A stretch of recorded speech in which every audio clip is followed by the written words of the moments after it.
Hey, babe, I'll be right back, okay? Oh, my God. I'm about to go through this phone.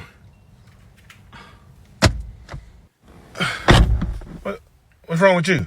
Nothing. You left your phone unlocked. Oh, my God. How could you? How could I what? You the one that just cheated. What? How could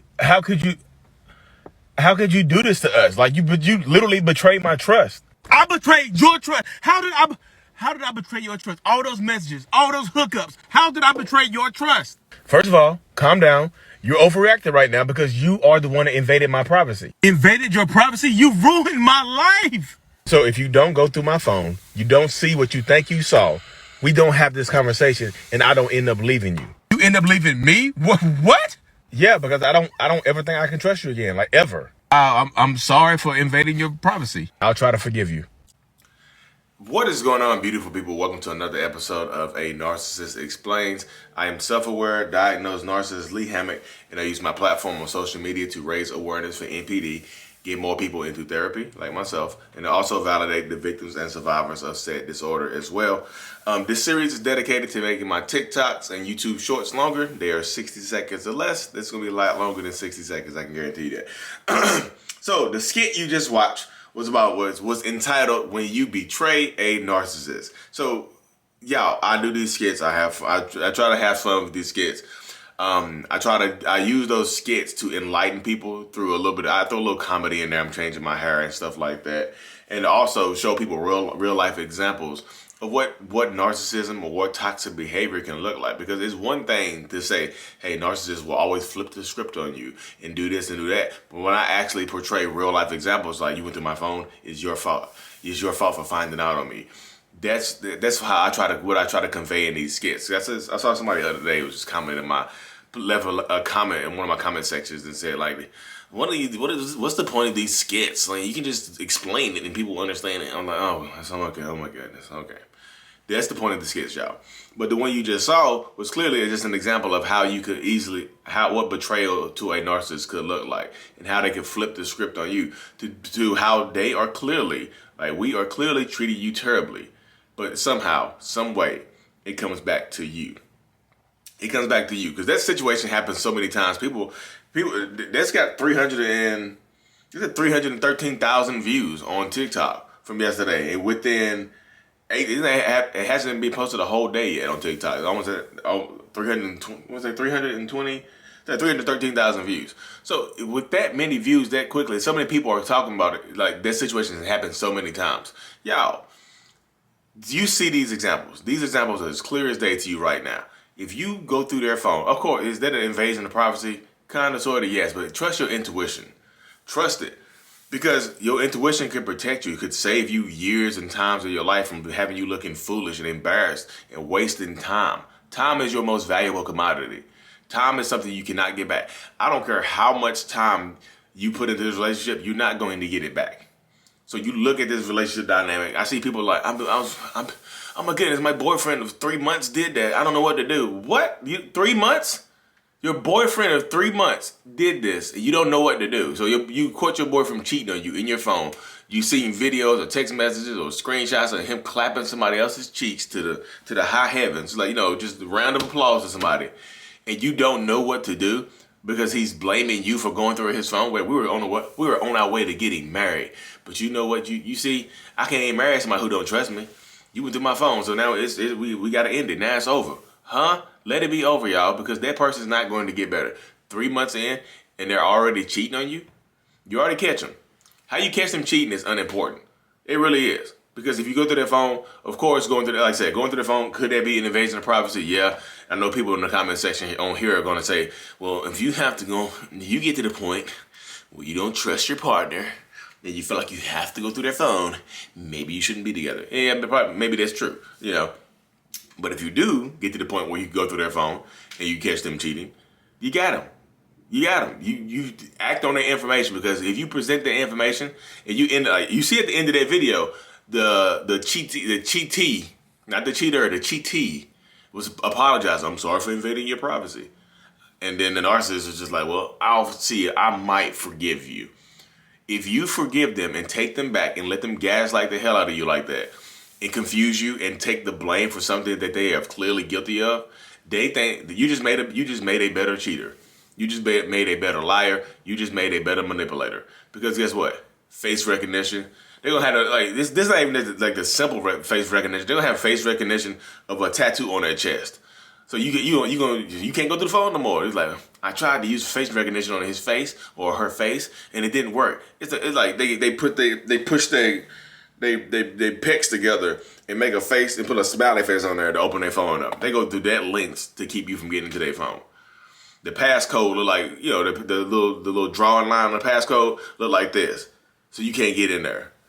Like that's unnecessary. Unless they work for the damn CIA or the FBI or some private sector security, their passcode on their phone should not be like that. I talked to a lady yesterday. She's like, he got to the point where she caught him cheating in the phone, and he started dimming his phone. He like put one of those phone screens on there, but you can't see. You can't see. Only the person holding the phone can see it. I'm like, y'all.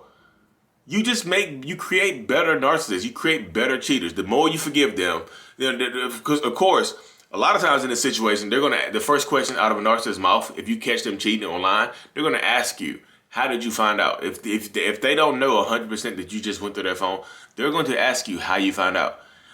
Oh my God, you're cheating on me. How'd you find out? Who told you that?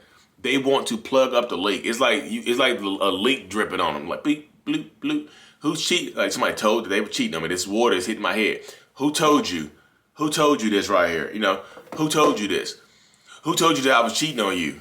How'd you find out? So they can plug up that leak. So they can cover up. They can sniff out the mold, so to speak. They can find the rat.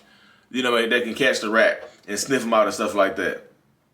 That's why I tell people, like, now you are empowered in your life, in your journey, to stand in your truth. Like you have the information ahead of you. I know some of y'all have kids together or whatever together, but 2-3 months into a relationship, they already cheating. That does not get better. Do you want to marry that person? Do you want to be with this person? Do you want to end up constantly apologizing for stuff that they do to you? Because there's no way to live, y'all. I promise. Oh my God. There's like literally no way to live. I know people be worried about my mental health, but mental illness and mental health issues are a huge problem in the world. They just are. Because some of the stuff y'all know you shouldn't be believing. You know it. And you go against it anyway. And you get treated terribly. And then you get mad at the person that treated you terribly. Like they showed you who they really are. They took the mask off, showed you who they really are. That's like who's a good person? Freddy Krueger. Freddy Krueger doesn't wear a mask, right? So let's just say Freddy Krueger had a mask on, but he still had these scissor hands and stuff like that. He takes the mask off. You see that it's Freddy. You see the shirt, the recognizable shirt color and everything. You see the shirt. You see the holes in the shirt. You see the burned face and stuff like that. You see the knives for hands, correct? So even if he puts that mask back on in front of you, you still know who that is. Like that, you still got the same shirt and knives and hole in your shirt.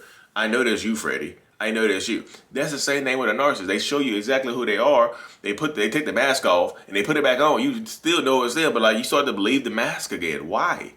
Listen to their words. Their words will tell them more. Their words and their actions will tell them themselves every time. Listen to them. They will tell on themselves. Oh, I was just on the dating app because you got on my nerves.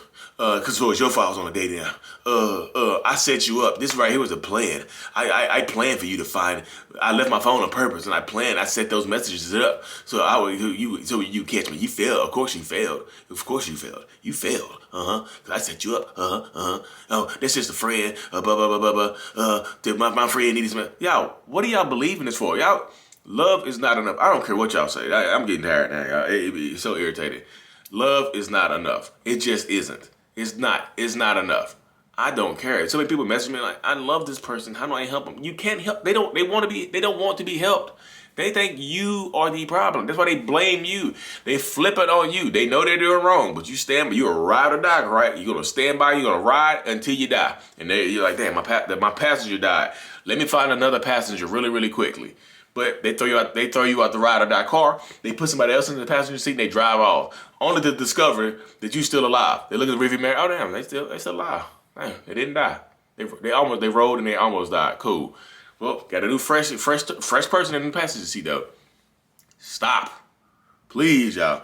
It's mega frustrating. It's mega frustrating. I be listening to these narcissist stories. I be thinking, I'm like, I would be a terrible person nowadays if I was single out here in the world, because I see how easy people are to manipulate. I was like, dear Lord, I'd be terrible, because it's not even hard. Like the narcissist's biggest fear is an educated empath. Narcissist not the biggest fear is not an educated empath. A narcissist's biggest fear is probably gonna be these people see who they really are immediately. I know you're like, well, lead an educated empath will see who they really are. I talk to educated empaths every day on Zoom. Everybody don't see everything, y'all. I talk to doctors, clinical psychologists. I talk to different people every single day that are specialized in narcissism, and narcissists still go through the meter. Like me, narcissists might, like me, fall through the net because you don't think I'm a narcissist because of how I talk and how I act. Well, then Lee, I can tell you're a narcissist because you have those dead eyes, those dead soulless eyes you have. We see every video. I can tell you're a narcissist. I would point you right out. No, you wouldn't. Anyways, y'all, I got some one-on-ones here. So sorry for my rant. I know y'all, the rants be coming out of me. The fire be bubbling, the boiling to the top. I got to say something. Anyways, y'all, like and subscribe for more. Mental Illness is out. Peace.